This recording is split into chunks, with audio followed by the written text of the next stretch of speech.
Salut tout le monde, c'est Inside TV et aujourd'hui on se retrouve pour une nouvelle vidéo Top 3 des pires crimes de Noël. Avant de commencer cette vidéo, il y avait un petit message au début. Les histoires qui vont suivre peuvent choquer certaines personnes, donc les sensibles, quittez dès maintenant. En numéro 3. Un homme tue sa femme à cause d'un oubli de cadeau de Noël. À Noël, mieux vaut ne pas oublier le cadeau de son conjoint. Julio Resto, un habitant de la banlieue de Boston, sur la côte est des États-Unis, a ainsi tué sa femme Gloria après une dispute le soir du 24 décembre. La cause, il avait oublié de lui acheter un cadeau de Noël. D'après la police, l'altercation a rapidement dégénéré. Gloria a ordonné à son mari de quitter la maison et celui-ci, sous le coup de la colère, a essayé de l'étrangler. N'y arrivant pas, il s'est alors emparé d'un couteau de cuisine et l'a poignardé. Réalisant ce qu'il venait de faire, Julio a ensuite tenté de mettre fin à ses jours. Il a enfoncé une serviette dans le pot d'échappement de sa voiture et a allumé le moteur, espérant mourir d'asphyxie. Sans succès, il s'est donc rendu au commissariat et a menacé les agents sur place à l'aide de son couteau, leur criant « Tuez-moi! Je n'ai plus de raison de vivre, j'ai tué ma femme !» Ceux-ci ont finalement employé leur pistolet à balles en caoutchouc pour le neutraliser avant de l'arrêter.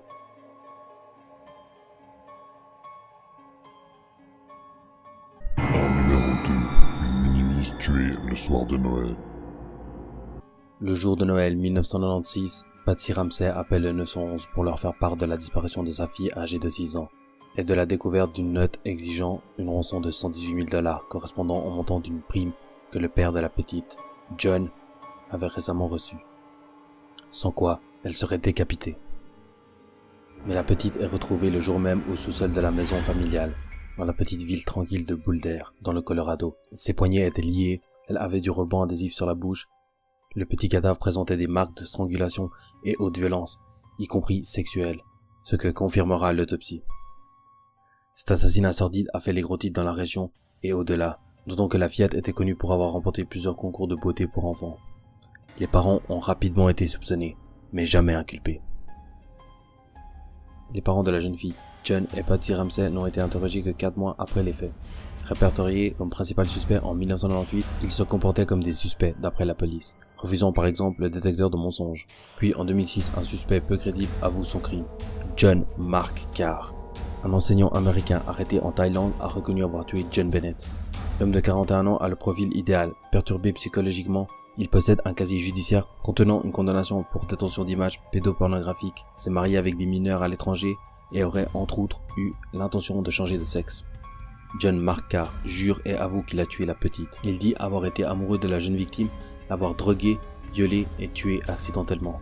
Franchement, ce mec, si je l'aurais eu en face, je lui aurais déchiré la gueule. On passe au numéro 1. Numéro 1. Le Père Noël tueur. 9 membres d'une famille ont été tués le soir du réveillon, en Californie, par un homme déguisé en Père Noël. Selon les enquêteurs, il avait prévu de fuir après son geste. Mercredi 24 décembre, Bruce Pardo, un ingénieur de 45 ans, y avait ouvert le feu sur son ex-femme et la famille de celle-ci. Vêtu d'un costume de Père Noël, il avait tiré peu avant minuit sur une trentaine de convives réunis pour le réveillon avant d'allumer un incendie qui a entièrement détruit l'habitation. Il s'est ensuite suicidé par balle à 40 km du lieu du crime. Selon la presse, la folie meurtrière de Bruce a coûté la vie à son ex-épouse Sylvia Ortega, aux parents de celle-ci, à ses 2 frères et leur compagne, ainsi qu'à une autre parente et son fils adolescent. Les 3 enfants de Sylvia Ortega étaient présents au moment du drame mais ont survécu, a précisé l'avocat de la famille. Toute la famille a été balayée, a-t-il dit. Il y a 16 orphelins. La tuerie a aussi laissé 3 blessés dont les chances de survie étaient bonnes, dont une fillette de 8 ans qui était venue ouvrir la porte à celui qu'elle prenait pour le Père Noël et qui a reçu une balle en plein visage. Non mais sérieux quoi. Elle ouvre la porte et reçoit une balle dans la tête.